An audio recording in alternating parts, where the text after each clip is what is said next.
had a wonderful Janmashtami.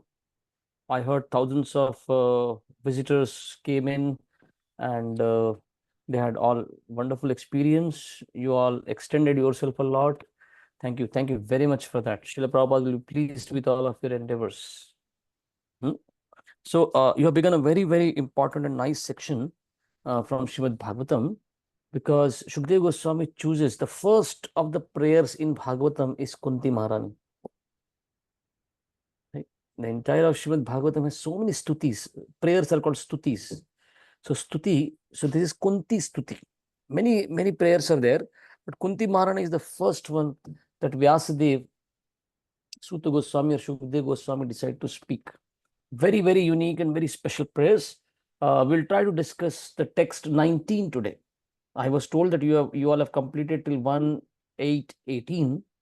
Let me open the Bhagavatam and we'll recite the verse, chant the prayers, and try to discuss what does Kunti Maharani, what does she want to say in text 19. Om Namo Bhagavate Vasudevaya. Om Namo Bhagavate Vasudevaya. Om Namo Bhagavate Vasudevaya. नारायणं नमस्कृत्य नरं चैव नरोत्तमं देवीं सरस्वतीं व्यासं ततो जयम् उदीरयेत् नष्टप्रायेषु अभद्रेषु नित्यं भागवत सेवया भगवती उत्तमश्लोके भक्तिर्भवति नैष्टिकी कृष्णाय वासुदेवाय देवकी नंदनाय च नंदगोपकुमाराय गोविंदाय नमो नमः। हरे Krishna.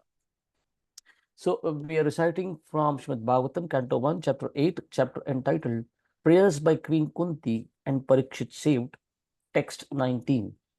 Maya Javanika Channam Adnyan Adokshajam Avyayam Nalyakshase Mudha Drisha Nato Natyadharo Yatha.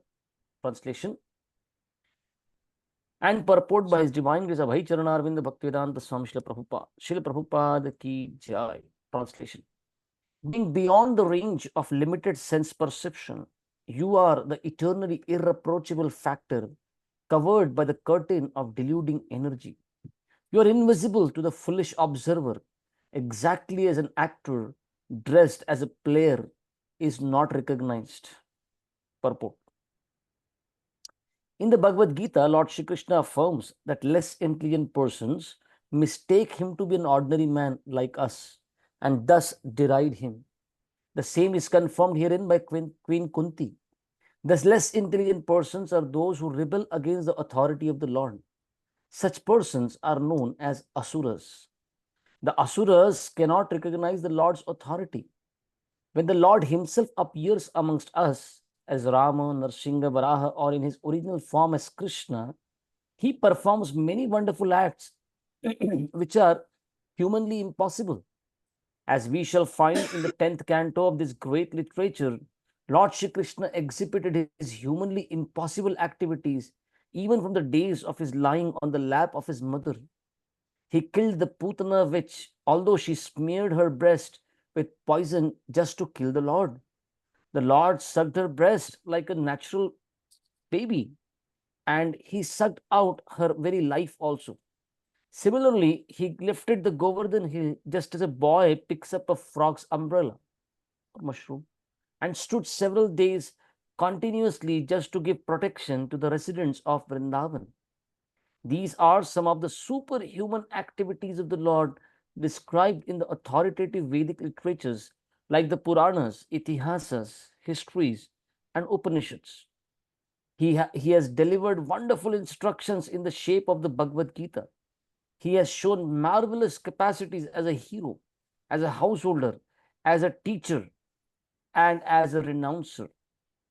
He is accepted as the Supreme Personality of Godhead by such authoritative personalities as Vyasa, Devala, Asita, Narada, Madhva, Shankara, Ramanuja, Sri Chaitanya Mahaprabhu, Jiva Goswami, Vishwanath Thakur, Bhakti Siddhanta Saraswati, and all other authorities of the line.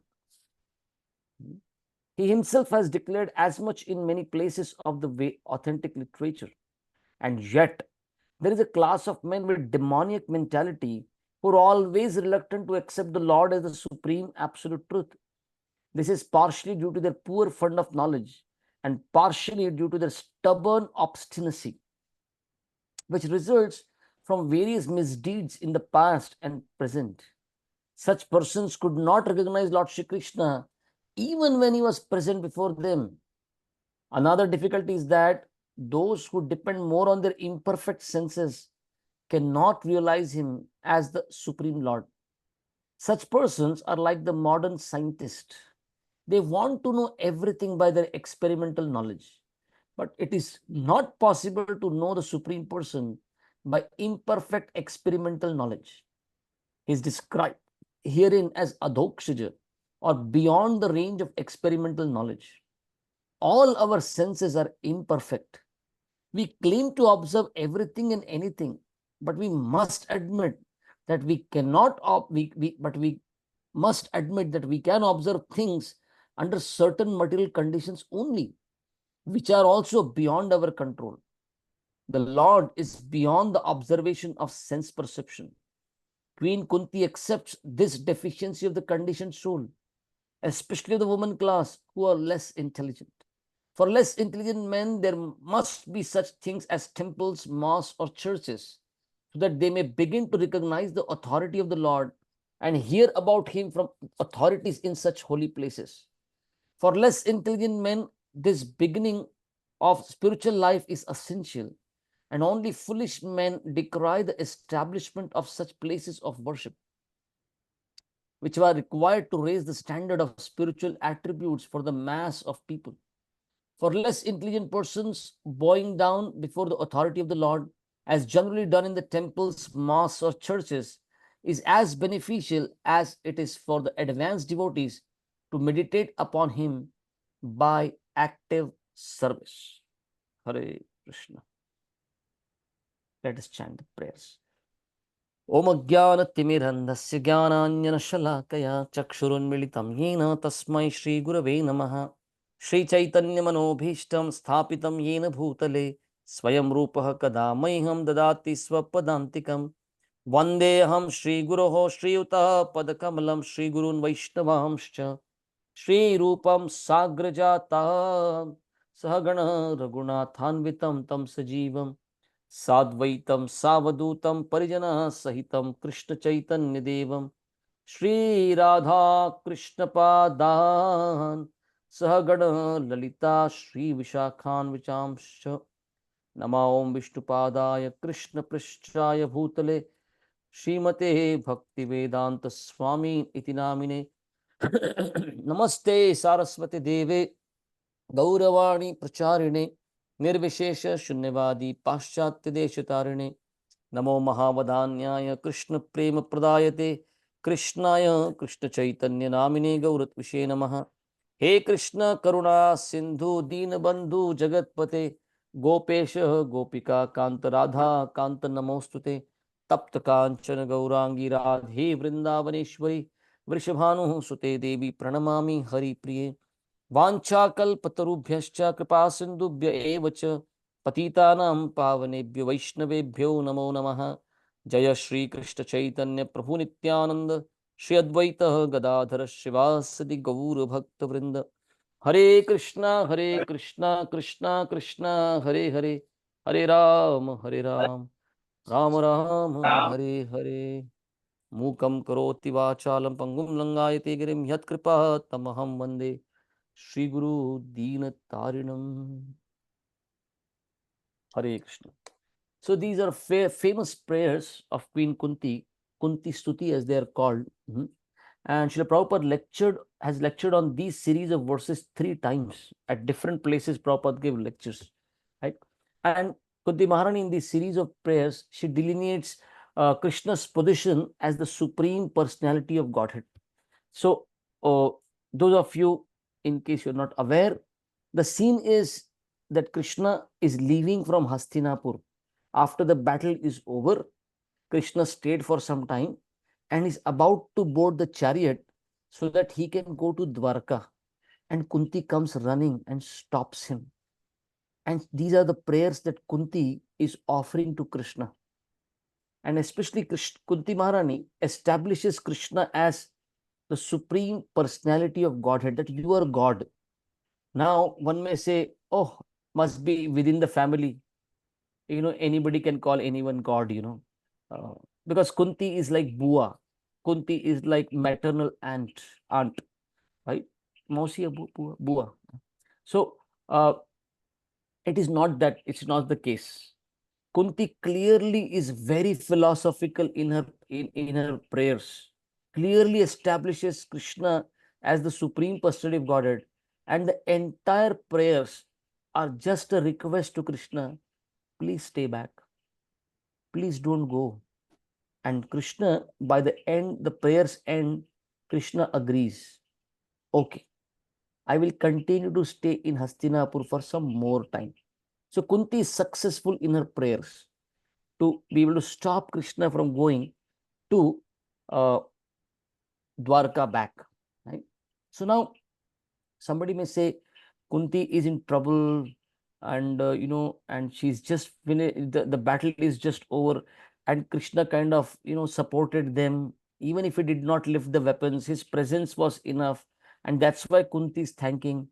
No, no, no, no. Kunti gives some evidence in the prayers. Within the within this is a prayer where Kunti says, I was in Vrindavan. I saw the day Yashoda tried to bind you, and the Damodar pastime happened, where Yashoda tried to bind your belly, but she could not. So Kunti has seen Krishna from Vrindavan days to Hastinapur, to the Mathura days, to Dwarka days, and now Hastinapur. She is quite convinced. Huh? So she expresses her transcendental emotions, very great rasas. You can see that she's experiencing a relationship with Krishna. She is experiencing the love of Krishna, but the prayers, especially the Acharya says that Kunti Maharani's prayers, they're out of great affection for Krishna, but they are full of awe and reverence. Right? Aishwarya. Krishna is God. Right? Krishna's position as God, supreme personality of Godhead. That's what she is establishing here. Hmm? She surely appreciates those devotees who are the lovers of Krishna, right? Who are beyond this awe and reverence stage, right? Right. So when somebody loves Krishna, that pure affection is there. They don't even consider Krishna, forget God, even a very great person. Right? You find in Vrindavan, no matter what Krishna does, he may lift Govardhan hill, and still Vrajavasis don't say you are God. No matter what happens, they love Krishna because he's Krishna. They don't love Krishna because he's God. That's the difference. But these set of prayers, Kunti establishes Krishna's supremacy, huh? Krishna's greatness. Hmm? Like, when uh, when you're very close to someone, right?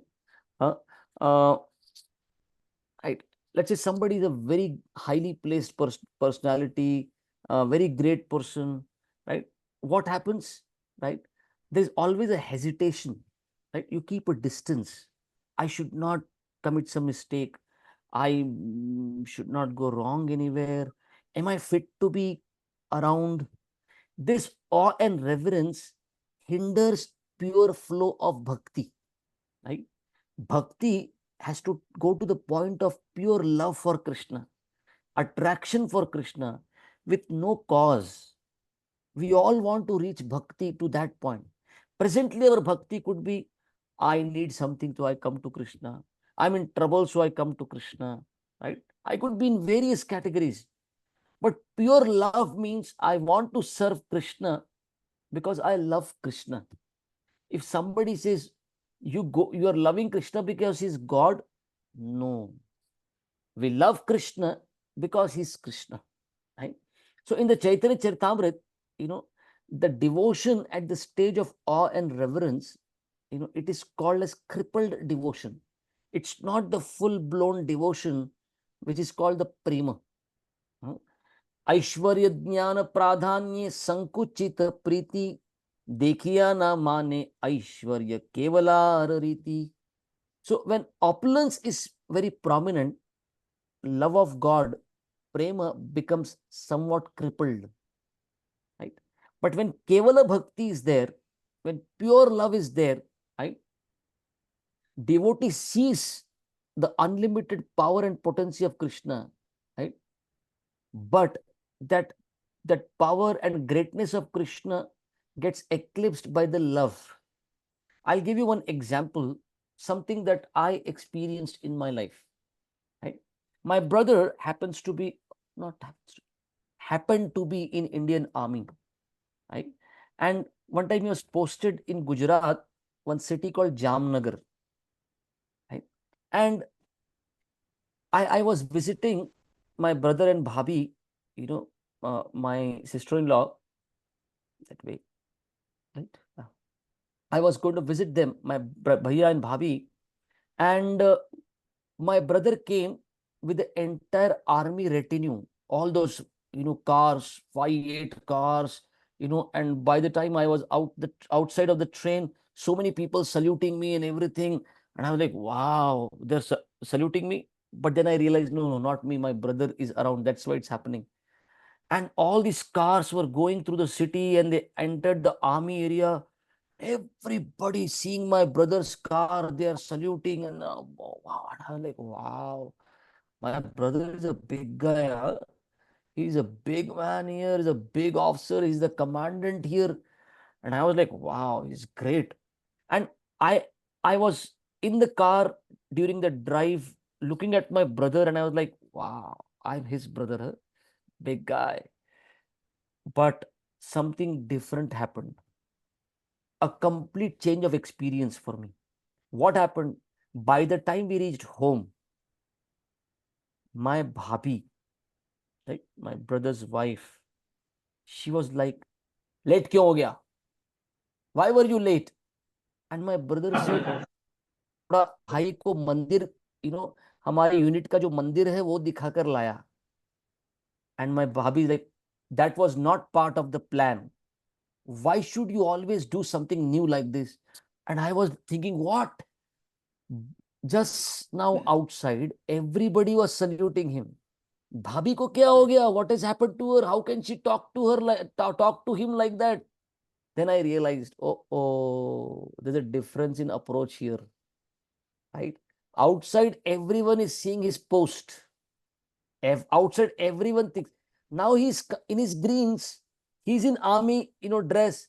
That doesn't affect my bhabhi at all. For her, he is not an army man. For her, he is simply her husband. That's all. Right? So, when love for Krishna is there, then the greatness of Krishna, even if it is around, that does not affect your love anymore. But when awe and reverence is more, then the pure bhakti becomes crippled. Why I'm saying this? Because all of these prayers, much of them, you will find Kunti Maharani establishing Krishna as God. She says this. That's why these prayers, at the beginning of the Bhagavatam, the first of the prayers, establishing Krishna as the supreme personality of Godhead. So in Bhagavad Gita, and all our scriptures, you'll find most of the scriptures, they will establish Krishna as God. Right? Krishna is supreme. We are all subordinate to him, and our constitutional position is to serve Krishna. Ekale Ishwar Krishna Arasa Bhritya. Krishna is supreme and we are servant of Krishna. Right? So every conditioned soul needs to know this. Right? These are eternal, I will say, unarguable facts. That God is supreme and we are meant to serve God. Right? None of you take Muhammad, he said, I am the messenger of God. Jesus said, I am the son of God. Right? And we are servants of God. We are not God. But fools may argue. They are fools. That's what Prabhupada is saying in the purport. And Kuntī Maharani is saying, Agya, they are fools. They cannot understand Krishna. Right?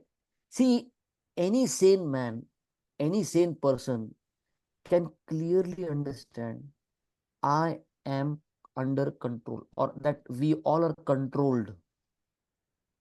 Right? Like Srila Prabhupada would ask, how many, anybody here wants to become old? No. Anybody wants to die? No. Then who is forcing these conditions on you? Why are you being controlled? Right? Like, if it's summer, we would like to put on the air conditioner. We'll control the temperature. Some sort of control we also exert. Who is controlling this creation? Who is exerting? Who has made these laws? I am controlled, and there is a controller, right? And our self-interest is to submit to that control or to God's control. That is where our self-interest is. And Krishna is what kind of a controller? He's not a controller where, the controller who abuses, the controller who rules. Krishna is a benevolent controller, Udara controller, right? So, like Krishna is not controlling us like, as if somebody is controlling a robot, right? Or somebody, like God is a chess player, just moving the pawns here and there. That's not. Krishna is Raso Vaisaha. He's the fountainhead of all rasas, right?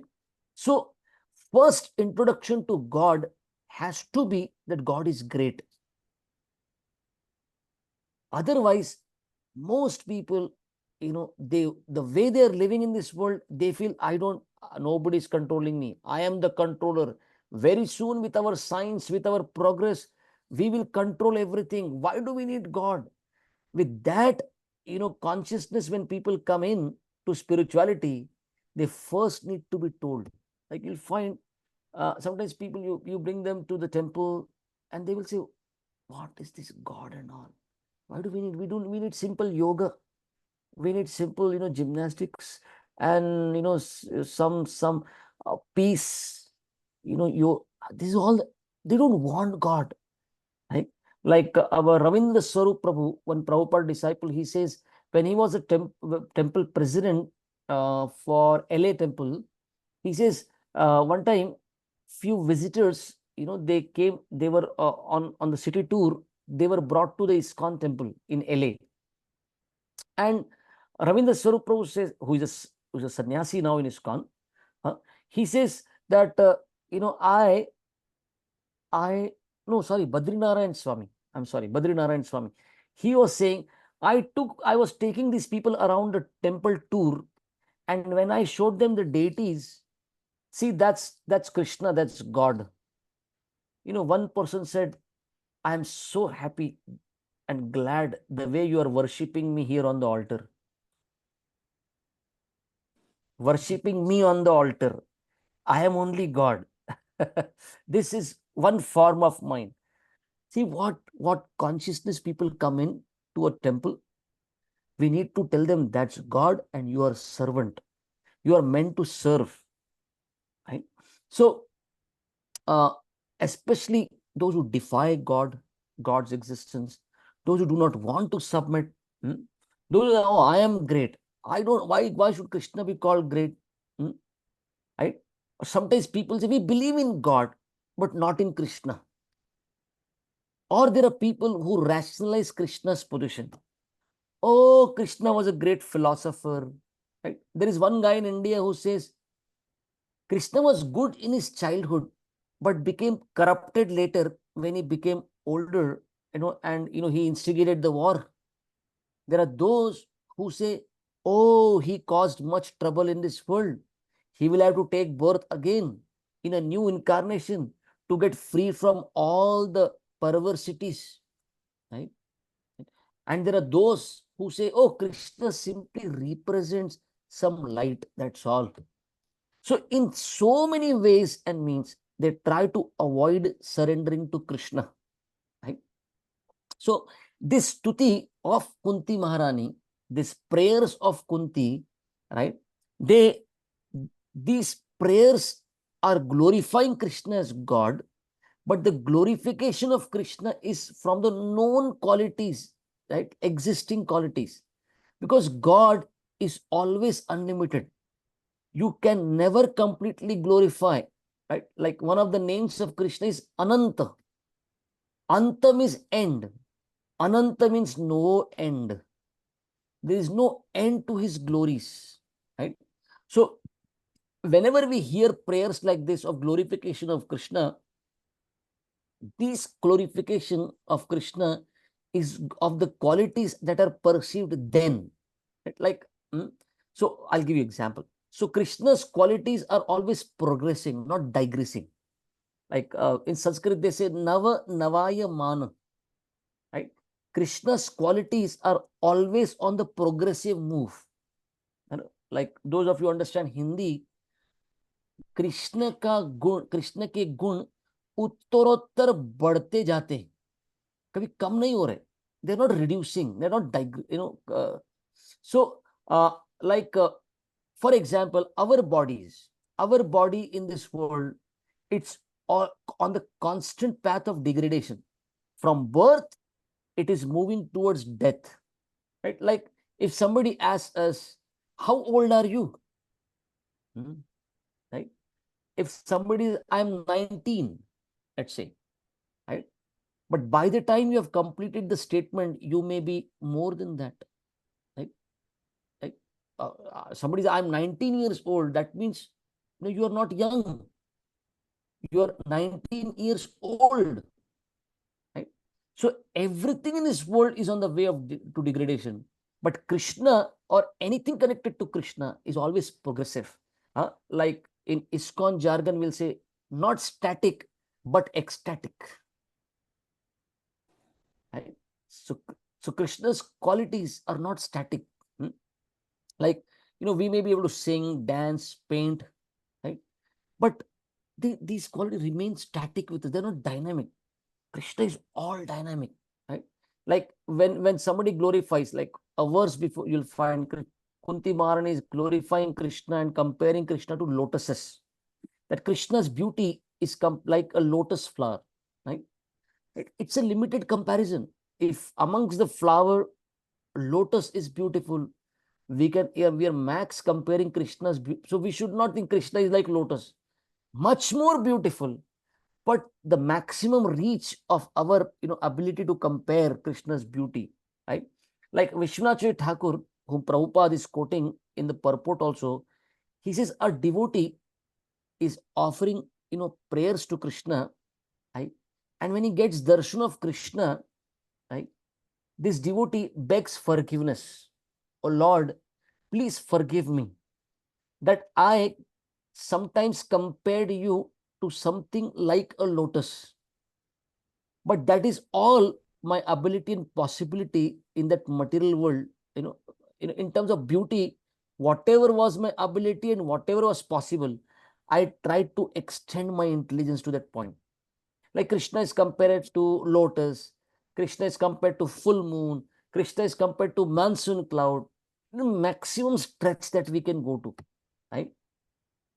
Because by that, when we are glorifying Krishna's beauty to something, by that time, Krishna's beauty is enhanced, progress, not static, but ecstatic, right? Like, if I ask you, what is the time now at Calgary? By the time you tell the time, the time has already moved ahead. That means at no given time can you tell what is the exact time, because you need some time to decipher what is exact time, right? So just as time is always ticking, right, always on a progressive move, similarly Krishna and Krishna's qualities are always on the progressive move, right? So if we say Krishna is all knowledgeable, his knowledge is already increased, is increased already, right? Like that. So so this verse, Maya Javanika Channam Adnyan Adokshajam Avyayam Na Lakshase. Na lakshyase means one cannot perceive, one cannot understand. Who? Mudhadrisha, those who are foolish, mudha, right? Those who are agya, again foolish. Two times she says foolish, foolish. They cannot understand Krishna because he's adhokshaja. Hmm? Aksha means eyes. Adhokshaja means who is beyond your sense perception. He's avyayam, he's ananta, right? He's Krishna is eternally irreproachable factor. Why? She says Maya Javanika Channam. Like you are sitting in the temple now, right? Now imagine, I don't know if the altar is open at this time. Are you able to take darshan? Amritari bro, is the darshan open? Yes, yes, bro. Darshan is open. Now imagine the pujari comes and pulls the curtain, a thin cloth curtain, and you will not be able to see Krishna. That's how Krishna is always, when Krishna comes to this world also, Krishna covers himself with a curtain. Now one will say, why should he? Right? Krishna covers himself with a curtain or Maya potency, his yoga Maya. Krishna, why? Like, one time, I'll give you this, I'll share something with you. One time, Jawaharlal Nehru, who was the first Prime Minister of India, accidental Prime Minister, right? This guy, after his first term, in the second term, he thought, let me check. Britishers left. Then I ruled for 5 years. My next 5-year term has come now. Let me check how the country is functioning, performing. So he decided, let me go to a mental asylum. I will see if the management there and people there, are being taken care of. I will understand that, things are going fine. So Jawaharlal Nehru came to a mental asylum, Pagal Khana, as we call it. Right? He came there, and one mentally challenged person was chosen to sit in front of Jawaharlal Nehru. And Jawaharlal Nehru said, I will ask you a few questions. Please answer. He said, okay. And Jawaharlal Nehru asked the first question, who are you? And this guy, right, the inmate of the mental asylum, told his name. And by the time Nehru was about to ask a question, this mental guy said, wait, I will ask you a question. What is your name? And he said, Jawaharlal Nehru. And the mental guy said, wait, I will only ask the second question now. What do you do? And Jawaharlal Nehru said, I'm the Prime Minister of India. And this mental guy said, you also come inside. When I was outside, I was also thinking like this. That's why they got me here. Right? So when Krishna comes to this world, there are many mental guys who think, हमारे जैसे ही छे, अलग क्या है? What is the difference? Right? Why should we accept him, God? See, now when Krishna comes into the world of such ignorant people, he keeps himself away. Not easy. Duryodhan could not understand. Even when Duryodhan saw the Vishwaroop, Arjuna saw the Vishwaroop in the Bhagavad Gita, and Arjuna was offering namaskar. Oh Krishna, I accept as you as God.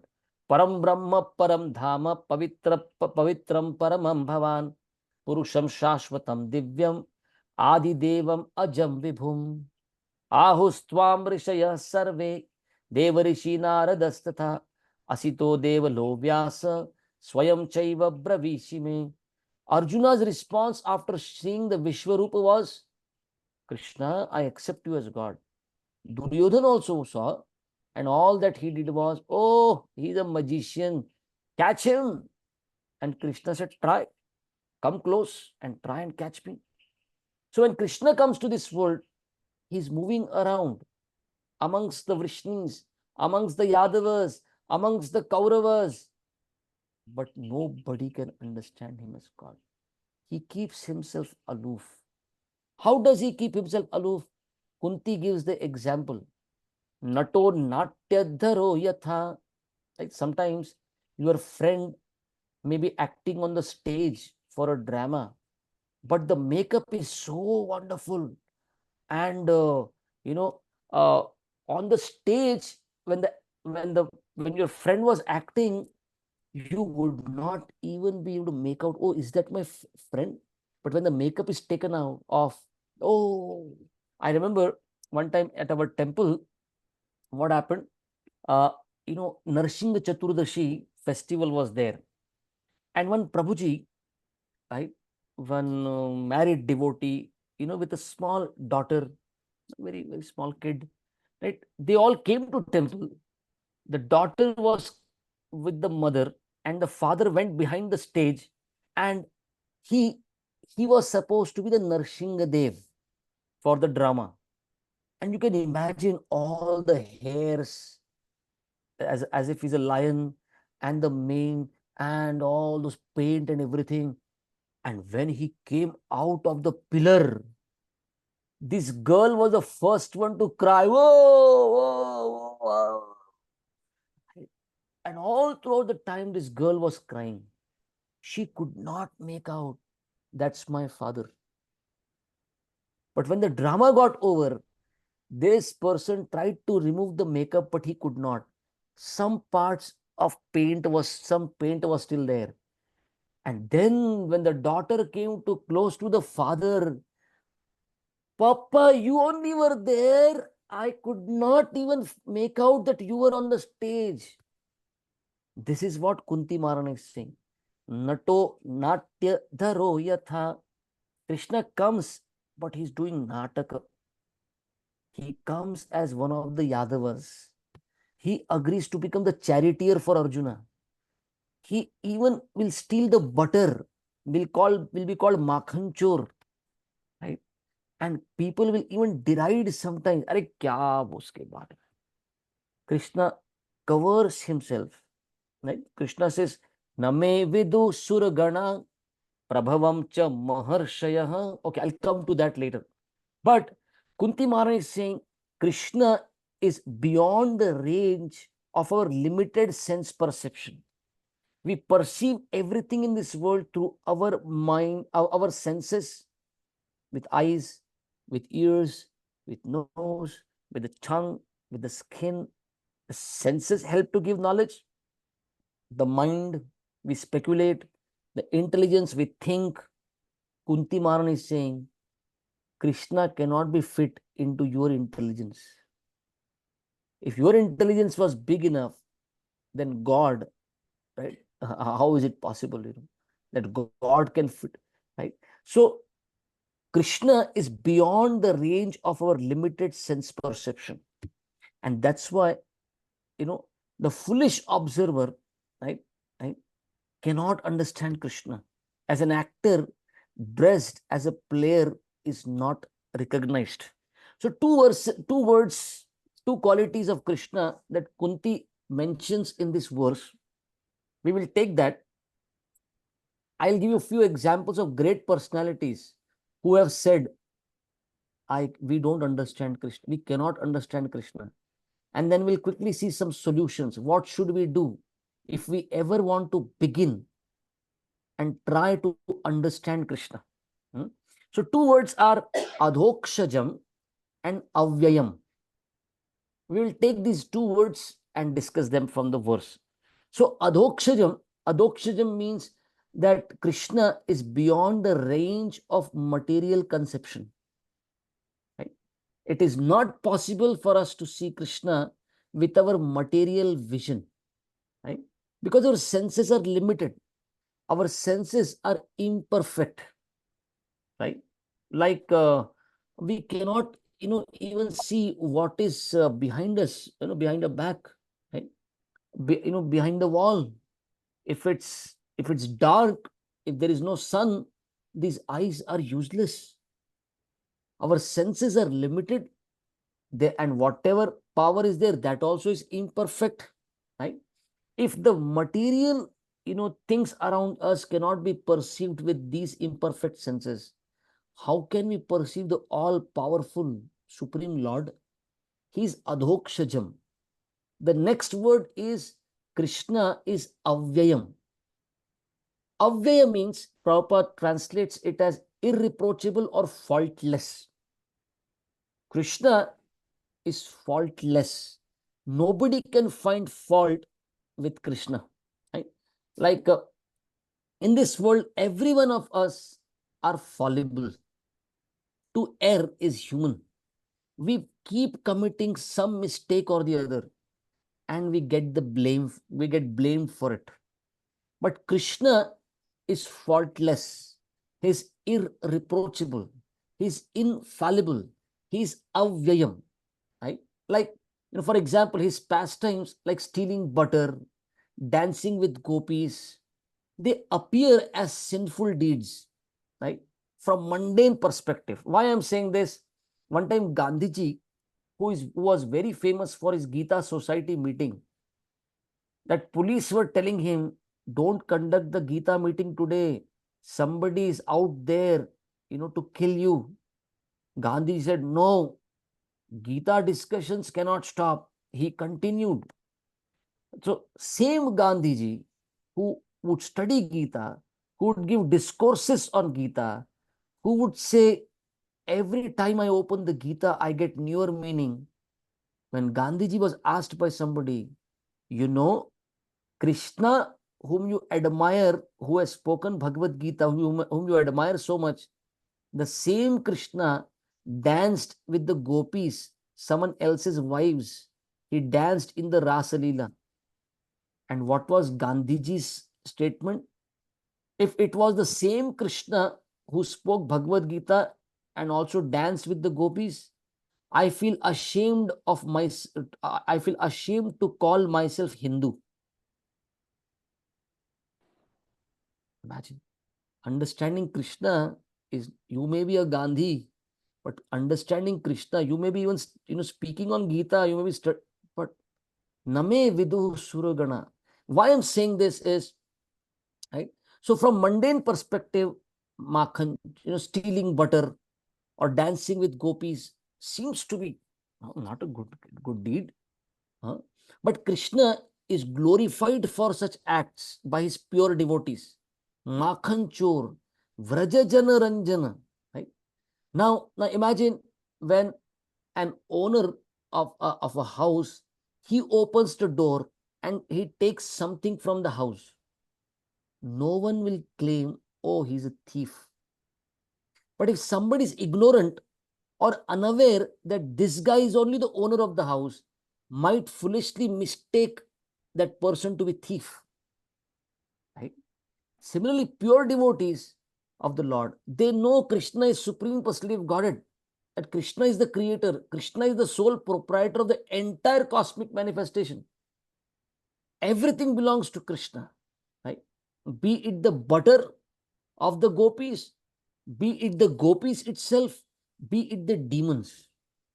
As the owner, he has the right to take and use them in whatever way he wants. Bhoktaram yagya tapasam, Krishna says. Sarvaloka Maheshwaram, Suhridam Sarvabhutanam, Gyatva Mam Shantim Ichchati.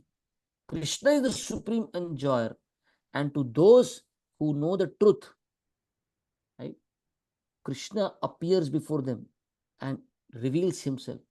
But those who are ignorant or mudadrisha, who are foolish observers, they, even if Krishna appears before them, they will not be able to perceive him.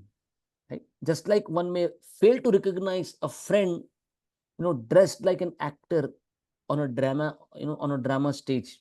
Right? So, till the time we are ignorant of the supremacy of Krishna, right, we will not be able to understand Krishna. How is inconceivable? How is infallible Lord? And one foolishly finds faults in Krishna. Right? But when it comes to pure devotees, Krishna quickly manifests in their hearts. Those who surrender to Krishna without any reservation, they can realize Krishna. Right? So Brahmaji, I'll give some examples of great personalities who in the scriptures have said, we cannot understand Krishna.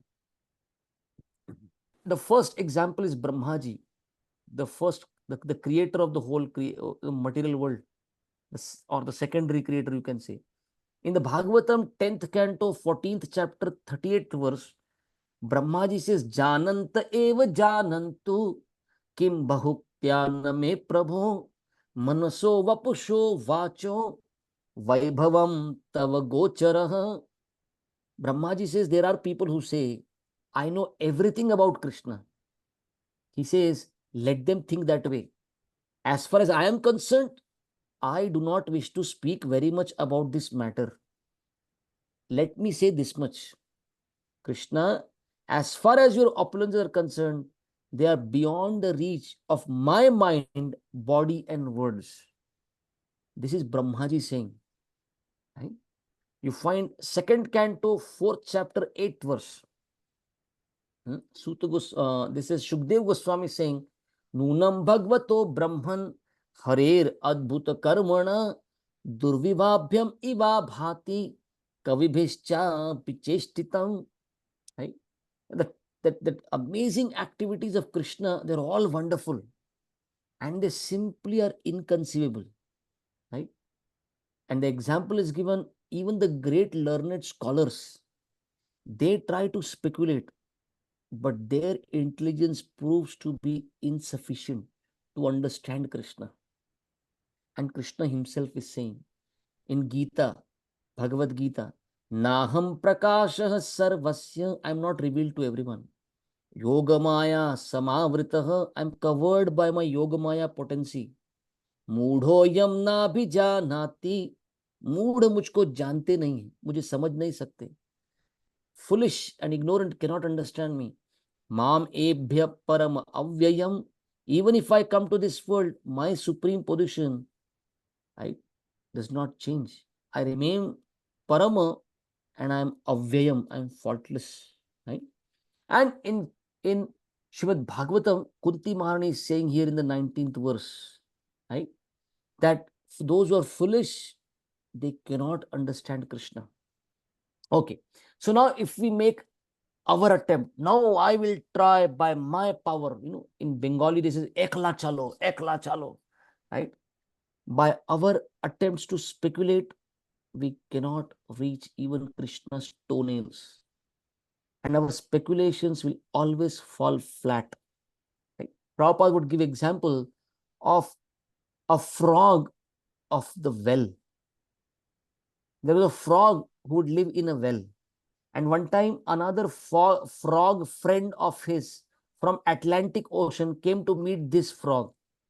And the frog in the well started asking, how big is your Atlantic Ocean? And the other friend said, very, very big. And the first frog said, how much big? How much big, you tell me? Right? Twice of my well? No, Atlantic Ocean is huge. 10 times of my well, 100 times of my well. And the other friend said, no, there can be no comparison only of Atlantic Ocean with your well. And this frog of the well, he said, I don't accept on that there is anything called Atlantic Ocean. So when we want to speculate with our limited intelligence and limited capacity, alone we cannot do it. If we say no as a group, sometimes we say few people will do research together, right? Let us, pile in, let us compile and let us come together, put efforts together, and we will bring in a revolution. We will, we'll do it. Prabhupada would give example, 6 blind men and the elephant. If there are 6 blind men, they want to, they touch the elephant, various parts of the elephant. Individually, they are blind. They cannot. And even if they, combine all of their, result, the final result will also not, bring them to understand what is an elephant. So alone we cannot do. In a group we cannot do. Can we challenge? Srila Bhakti Siddhanta Thakur would say, some people feel, I will catch everything by my fist. Karlo dunya mutti mein. I will challenge God. Srila Prabhupada would give example that one person in Ceylon, Sri Lanka, during Prabhupada times, this person called many people to a stadium, and in the advertisement in the newspaper, he had written, "Please come to this stadium. I am going to challenge God." And in the stadium, this guy on the big loudspeakers, he challenged. You all say that God is there. I am challenging God to come in front of me right in this stadium. If he does not come, then I don't accept that God exists. And nothing happened. And he came to the conclusion there is no God. Now imagine if I may travel to Calgary in the next month. Imagine, and I'm a visitor. Let's say I am in Calgary and I challenge. If Justin Trudeau does not come in front of me right now, I don't accept that he is the Prime Minister of Canada. What should Justin Trudeau take my challenge also? Right? Alone, we cannot. In a group, we cannot. If you challenge God, you cannot. Right? Logic, reason, imagination, right? Krishna is beyond all this. Right? Right? Bhaksan Thakur would say we must not think that everything will come within the fist of our intellect. Achintya khaluye bhava natam starkina yoji, which is inconceivable. Don't take it under the jurisdiction of reason. When Krishna, when it is extended to you, right? Right? Krishna, when he reveals himself to you, you cannot challenge Krishna. If Krishna decides to reveal, right? Like, rather than challenging the Prime Minister, do something wonderful for the country, the Prime Minister will come to you. Wow, my good citizen, I want to award you. Right? So, Bhaktisan Thakur would say, we prepare ourselves, right? That, Krishna reveals himself. What should we understand? We should understand that understanding God, understanding Krishna is a path of grace, right? It's God's mercy if he reveals himself, right? Second thing, Krishna reserves the right to reveal himself. In Urdu, they would say, वो मौला सबकी सुनता है पर किसी किसी को वो चुनता है. Krishna reveals the right, Krishna reserves the right to reveal himself. And third thing, not everyone will realize Krishna in the similar way. Right? So, what process will work? I will end with this. Few solutions. How will we understand Krishna ever? Right? Okay. First thing, Brahmaji gives the solution. He says, your eyes have to be anointed with the swab of love. Premanjana churita bhakti vilochanena santah sadaiva hridayeshu vilokayanti yam shama sundarama chintya guna swarupam govindamadi purusham tamaham bhajami. Shama Sundaram, Achintya, Gunas, he's Achintya. He's beyond our mental conception, right? He's inconceivable.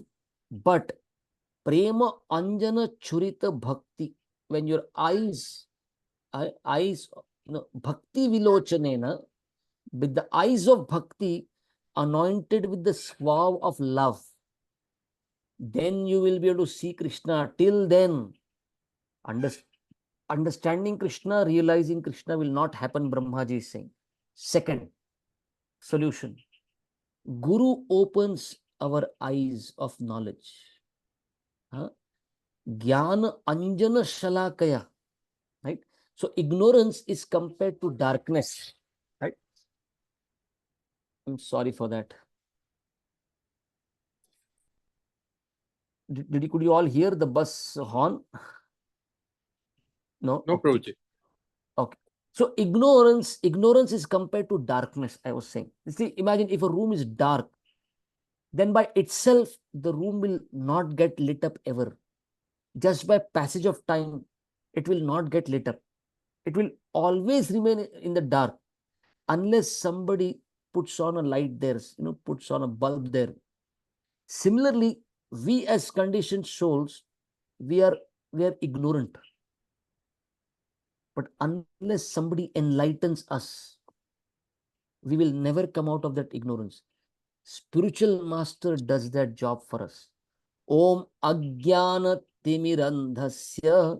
My eyes were covered with darkness of ignorance. Jnana Anjana Shalakaya. You have lit the torchlight of knowledge.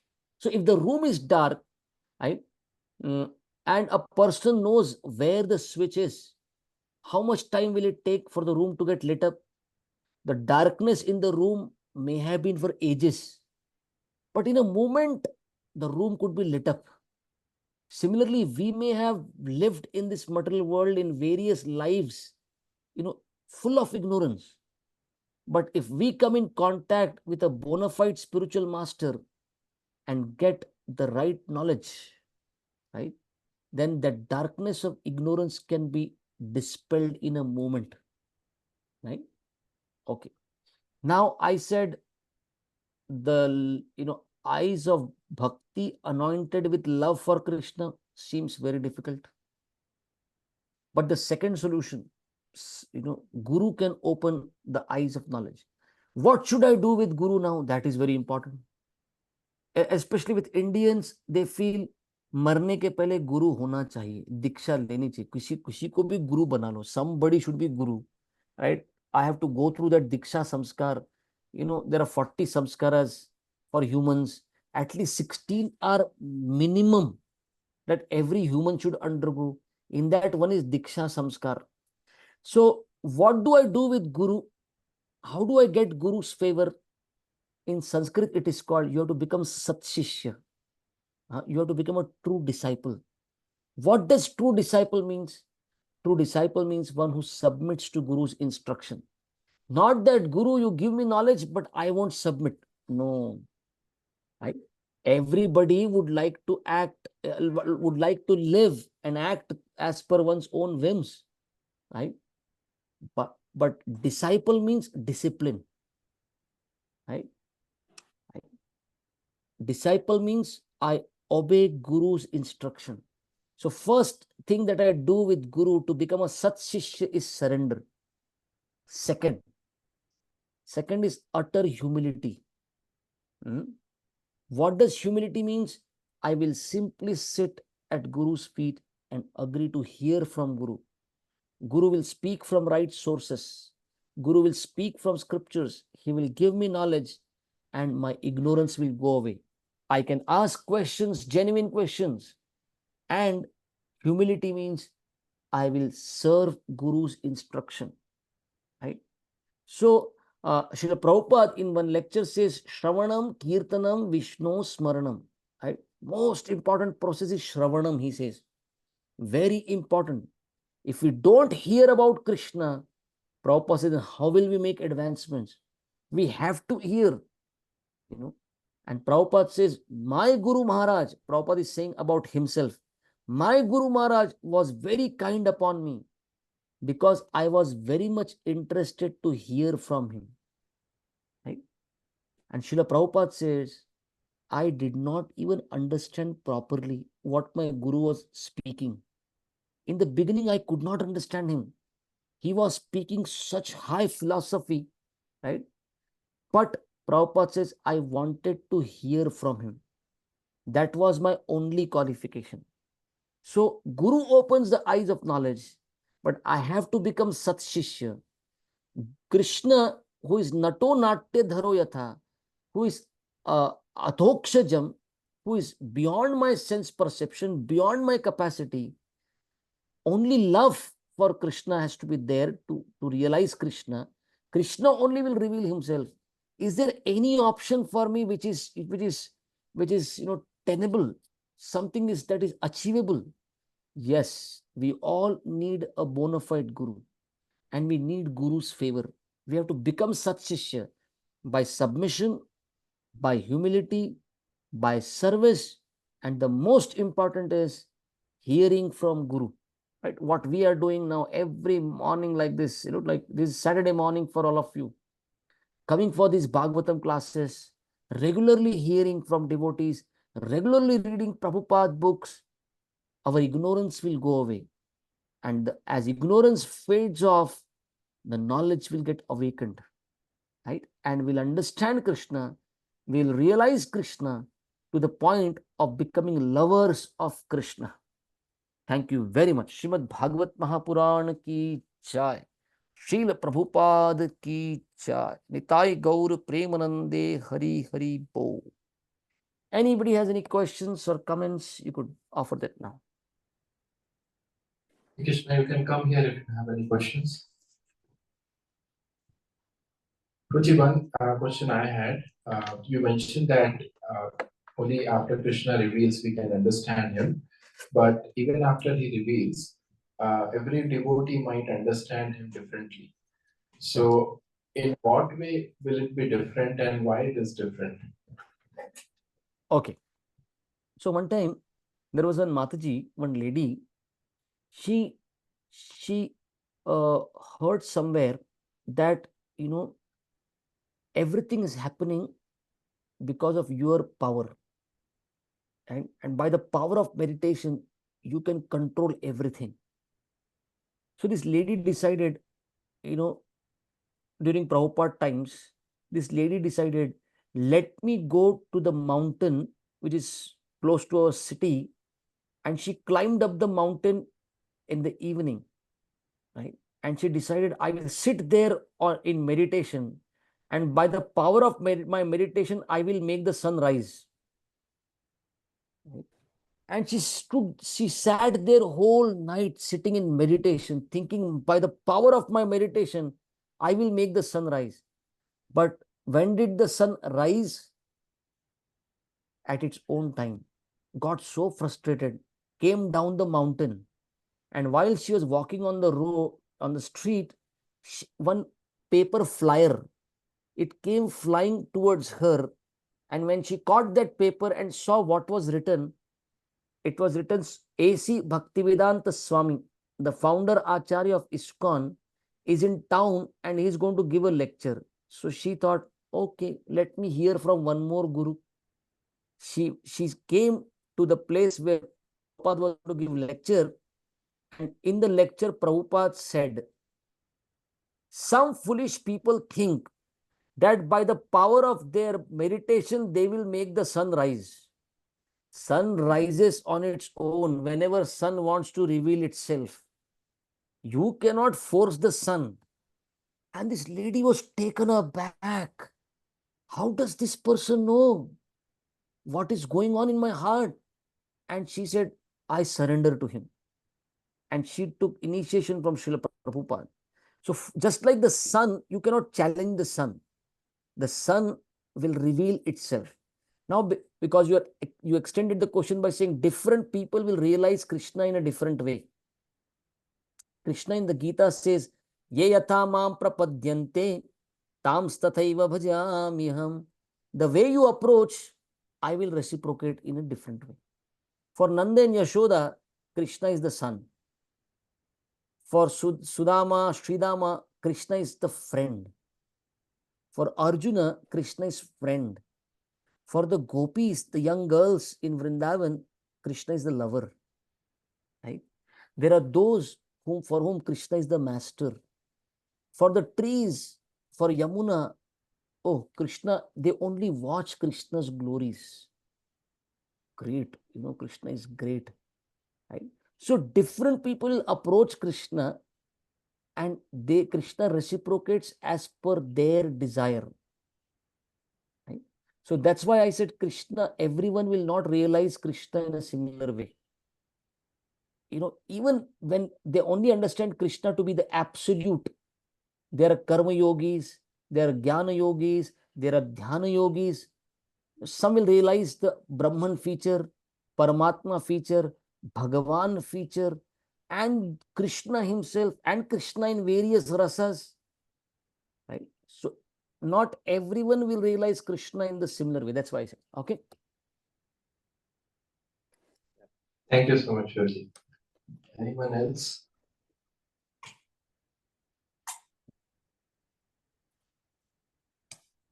If devotees online would like to type their questions, please put them in the chat.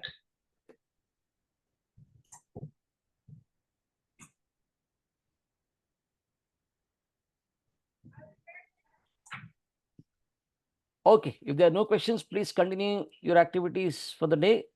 We will stop here.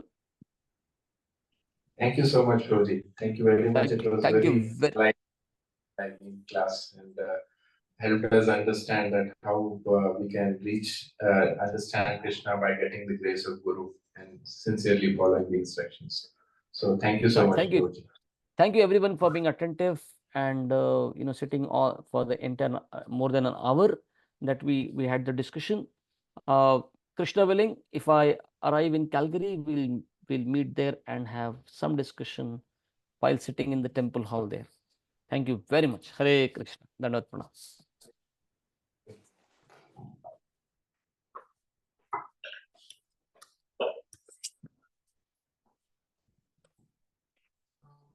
Is there any devotees who have come for the device session today?